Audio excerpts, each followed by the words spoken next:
hundreds of thousands of onlookers, and while he spoke, he gazed upon the reflecting pool and saw a reflection of the America that we could be. Today, in the year 2014, we find that the dream has come into fruition. Looking back as we look at the innocence of our misinformation of one another, our juvenile pretense of each other, and that coupled with fear, the dream pulled the sheets off a covered issue. The dream reversed the anesthetizing of America, which is defined as the loss of sensation with or without the loss of consciousness. America, by and large, has always had a conscience, and you'll see why in a moment. Remember, celebrate, act. It's not a day off, it's a day on. The civil rights movement in the United States took place from 1950s to 1970s. It was a period of time when many reform movements took place to stop racial discrimination and racism in America. In the United States, most Americans think of their civil rights as those rights given to them written in their Constitution. Freedom of religion, freedom of speech, freedom of the press, the right to due process of law, the right to equal protection under the law. Remember, celebrate, act. It's not a day off, it's a day on. When talking about civil rights movement, most Americans will discuss the movement that started during the 1950s and lasted through the early 70s. But the American civil rights movement actually began as far back in history as 1783, the year when Massachusetts legally outlawed slavery within its borders. Throughout American history, there have been a number of important events that have taken place, and they have occurred like this. In 1850, the Compromise of 1850 admits California into the Union without slavery and ends the slave trade in Washington, D.C. In 1857, the Dred Scott Supreme Court decision rules that slaves do not become free when taken into a free state. In 1863, President Lincoln issued the Emancipation Proclamation, freeing all slaves in areas still in rebellion. In 1865, the 13th Amendment abolished slavery is added to the Constitution. In 1868, the 14th Amendment allowed citizenship as added to the Constitution. In its 1870, the 15th Amendment banning racial discrimination in voting is added to the Constitution.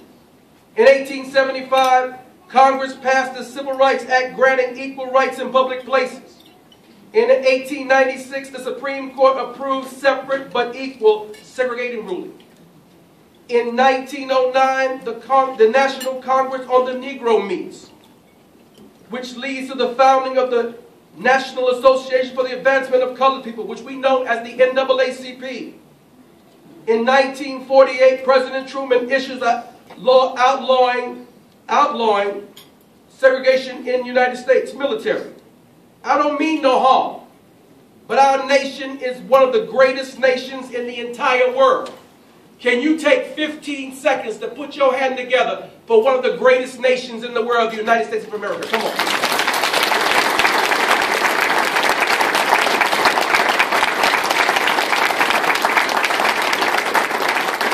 Starting in the 1950s, African Americans came together in a series of nonviolent protests known as the Civil Rights Movement. African Americans fought very hard at that time for their right to be treated as equal citizens in the United States, yet segregation still existed. In 1951, the NAACP, along with Thurgood Marshall, decided to fight for the rights of African American children who were still forced into schools that were completely segregated, yet still considered equal. They believed that segregated schools dehumanized African Americans, just as much as slavery had done, and used the case of a 7-year-old girl from Topeka, Kansas named Linda Brown.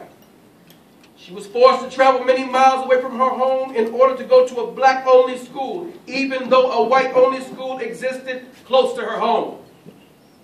the Brown family filed a lawsuit which would later be known as Brown versus the Board of Education. United States Supreme Court finally ruled in 1954 that schools in all the states had to be desegregated or integrated. This court decision sent the message that segregation in America would not be tolerated. In 1955, Rosa Parks entered a crowded Montgomery, Alabama city bus and took a seat near the front. When she was asked to move to the back, she refused. The police were called, and Rosa found herself in jail. Rosa's actions inspired the black community to support the civil rights movement by arranging boycotts. By deciding as a large group not to ride the bus companies would lose money, and the African American community would make their point known that segregating the buses was unfair and would not be tolerated.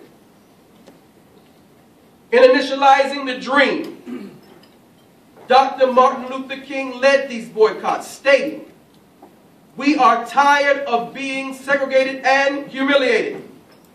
For many years we have been shown amazing patience. But we come here tonight to be saved from that patience that makes us patient with nothing less than freedom and justice."